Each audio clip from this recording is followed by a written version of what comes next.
যেখানে যান। এটা অনেক বেশি কষ্টের আমল নয়। দেখবেন আপনি যখন ঢেকে রাখবেন, রাখতে রাখতে এটা অভ্যাস হয়ে যাবে। অভ্যাস হলে যে কোনো বিষয় আর কষ্ট থাকে না। মুস্তাদরাকে হাকিমের সহিহ হাদিস আসমা বিনতে আবু বকর রাদিয়াল্লাহু তাআলা আনহা বলেন, আমরা পুরুষদের থেকে আমাদের চেহারা ঢেকে রাখতাম এবং এহরামের পূর্বে চিরুনি করতাম। হাদিসটি আমরা বলা হয়েছে। সুতরাং এই হাদিস দ্বারা বোঝা গেল যে মহিলা সাহাবীগণ পুরুষদের সামনে অবশ্যই চেহারা ঢেকে রেখে পর্দা করতেন এবং এটাই ছিল তৎকালীন মহিলা সাহাবীদের আমল। এর ব্যতিক্রম কোনো প্রমাণ নেই।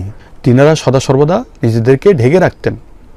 এটা সমস্ত মহিলা সাহাবীদের আমল ছিল। এর ব্যতিক্রম কোনো দলিল নেই, কোনো প্রমাণ নেই, শরীয়তের কোথাও কোনো হাদিসে বর্ণিত নেই যে চেহারা খুলে রেখে এইভাবে চলো। রুখসত দেওয়া হয়েছে, তোমরা চলতে পারো। আবু দাউদের সহিহ হাদিস আয়েশা রাদিয়াল্লাহু আনহা হতে বর্ণিত, তিনি বলেন, আমরা রাসূলের সাথে